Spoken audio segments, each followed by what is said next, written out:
ಆ ಊರಲ್ಲಿ ಹುಡುಗರಿಗೆ ಮದುವೆ ಆಗ್ತಿಲ್ಲ ಅಂತ ಚಿಂತೆಯಾದ್ರೆ ಅವರ ತಂದೆ ತಾಯಿಗೆ ಸೊಸೆ ಸಿಕ್ತಿಲ್ಲ ಅನ್ನೋ ಕೊರಗು ಕಾಡ್ತಾ ಇದೆ.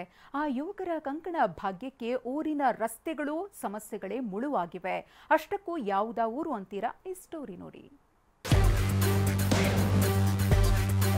ಗ್ರಾಮದ ರೋಡ್ ನೋಡಿದ ತಕ್ಷಣ ನಾವು ಹೆಣ್ಣು ಕೊಡಲ್ಲ ಅಂತ ಮುಂದಕ್ಕೆ ಬರುವುದೇ ಇಲ್ಲ ಸರ್, ಹಿಂದಕ್ಕೆ ಹೋಗ್ಬಿಡ್ತಾರೆ.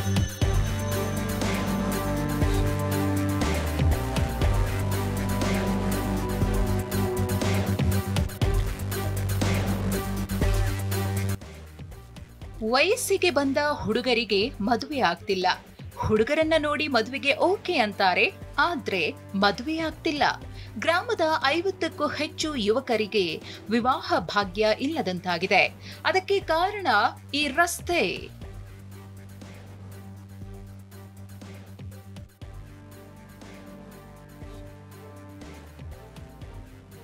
ಈ ಊರಿನ ಗಂಡ ಹೈಕಳಿಗೆ ಮದುವೆನೇ ಆಗ್ತಿಲ್ಲ.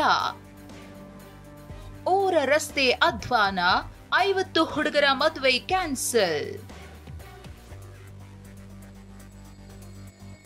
ಈ ಗ್ರಾಮಕ್ಕೆ ಸ್ವಾತಂತ್ರ್ಯ ಬಂದು ಒಂದು 78 ವರ್ಷ ಕಳೆದ್ರೂ ಸಮರ್ಪಕವಾದ ರಸ್ತೆ ಇಲ್ಲ ಮತ್ತು ಚರಂಡಿ ಇಲ್ಲ. ಅವ್ರ ಮಕ್ಕಳುಗಳಿಗೆ ಹೆಣ್ಣು ಕೊಡ್ತಾ ಇಲ್ಲ, ರೈತಾಪಿ ವರ್ಗದವ್ರಿಗೆ ಹೆಣ್ಣು ಕೊಡ್ತಾ ಇಲ್ಲ. ಇನ್ನು ಕುಡಿಯೋ ನೀರು ವ್ಯವಸ್ಥೆ ಸರಿ ಅದು ಕಲ್ಪಿಸಿಕೊಟ್ಟಿಲ್ಲ. ಸಿಗಬೇಕಾದ ಸವಲತ್ತುಗಳು ಒಂದು ನಮ್ಮ ಗೋಳಗಟ್ಟಿಗೆ ಸಿಕ್ಕಲೇ ಇಲ್ಲ ಸರ್. ರಸ್ತೆ ಕೆಸರು ಗದ್ದೆಯಂತಾಗಿದೆ. ಬಸ್ ಇರ್ಲಿ, ಕಾರ್ ಕೂಡ ಇಲ್ಲಿ ಹೋಗೋದಿಲ್ಲ. ಚರಂಡಿ ವ್ಯವಸ್ಥೆಯೂ ಇಲ್ಲದೆ ಅಧ್ವಾನಗೊಂಡಿರೋದು ಮಂಡ್ಯ ಜಿಲ್ಲೆ ಮಳವಳ್ಳಿ ತಾಲೂಕಿನ ಗುಳಘಟ್ಟ ಗ್ರಾಮ. ಗ್ರಾಮದ ರಸ್ತೆಗಳ ಮಧ್ಯೆ ಮಿನಿ ಹೊಂಡಗಳು ಬಿದ್ದಿವೆ. ಮಳೆ ಬಂದ್ರೆ ಯಾರು ಓಡಾಡೋಕಾಗಲ್ಲ. ಗ್ರಾಮದ ರಸ್ತೆಯಿಂದಲೇ ಅದೆಷ್ಟೋ ಮದುವೆಗಳು ಮುರಿದು ಬಿದ್ದಿವೆ. ಹೆಣ್ಣಿನ ಕಡೆಯವರು ಈ ಊರಿನ ರಸ್ತೆ ನೋಡ್ತಿದ್ದಂತೆ ಮದುವೆ ರದ್ದು ಮಾಡ್ತಿದ್ದಾರಂತೆ. ಮಳೆ ಹೋಯ್ತು ಅಂದರೆ ನಾವು ರೋಡಲ್ಲಿ ತಿರ್ಗಾಡೋದೇ ಭಾಳ ಕಷ್ಟ ಆಗ್ಬಿಟ್ಟಿದೆ ಸರ್. ಇಲ್ಲಿ ನಮ್ಮೂರು ಗಂಡು ಮಕ್ಳಿಗೆ ಹೆಣ್ಣು ನೋಡ್ಕೊ ಬಂದರೆ ಕೊಡ್ತೀವಿ ಅಂತ ಬರ್ತಾರೆ. ನಮ್ಮ ಗ್ರಾಮಕ್ಕೆ ಬತ್ತು ಅಂದರೆ ನಮ್ಮ ಗ್ರಾಮದ ರೋಡ್ ನೋಡಿದ ತಕ್ಷಣ ನಾವು ಹೆಣ್ಣು ಕೊಡಲ್ಲ ಅಂತ ಮುಂದಕ್ಕೆ ಬರೋದೇ ಇಲ್ಲ ಸರ್, ಹಿಂದಕ್ಕೆ ಹೋಗ್ಬಿಡ್ತಾರೆ. ಸುಮಾರು ಒಂದು 15ರಿಂದ 20 ಮಕ್ಕಳಿಗೆ ಈ ಥರ ಕೆಲಸ ಆಗಿದೆ ಸರ್. ಮಳವಳ್ಳಿ ತಾಲೂಕು ಕೇಂದ್ರದಿಂದ 2 ಕಿಲೋಮೀಟರ್ ದೂರದಲ್ಲಿದ್ರೂ ಗುಳಘಟ್ಟದ ಗೋಳು ಕೇಳೋರೇ ಇಲ್ಲ. ರಸ್ತೆ, ಕುಡಿಯೋ ನೀರು, ಚರಂಡಿ ಸಮಸ್ಯೆಗಳಿಂದ ಗ್ರಾಮಸ್ಥರು ಹೈರಾಣಾಗಿದ್ದಾರೆ. ಪಾದಯಾತ್ರೆ ಮಾಡಿದ್ರು, ಪ್ರತಿಭಟಿಸಿ ದೂರು ಕೊಟ್ರು, ಯಾರು ಕ್ಯಾರೆ ಅಂತಿಲ್ವಂತೆ. ಈ ಸಮಸ್ಯೆಗಳಿಂದ 50ಕ್ಕೂ ಹೆಚ್ಚು ಯುವಕರಿಗೆ ಕಂಕಣ ಭಾಗ್ಯವೂ ಇಲ್ಲದಾಗಿದೆ.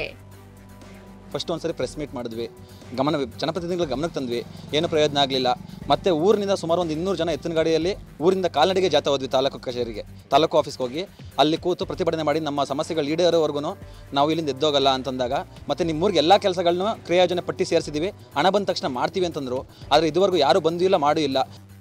ಮೂಲಭೂತ ಸೌಕರ್ಯ ಒದಗಿಸಲು ವಿಫಲರಾಗಿರುವ ಜನಪ್ರತಿನಿಧಿಗಳು, ಅಧಿಕಾರಿಗಳು ಈಗಲಾದರೂ ಮುಚ್ಚಿರುವ ಕಣ್ಣನ್ನ ತೆರೆದು ಗ್ರಾಮದ ಅಭಿವೃದ್ಧಿಗೆ ಮುಂದಾಗಲಿ. ದಿಲೀಪ್ ಚೌಡಹಳ್ಳಿ, TV9 ಮಂಡ್ಯ.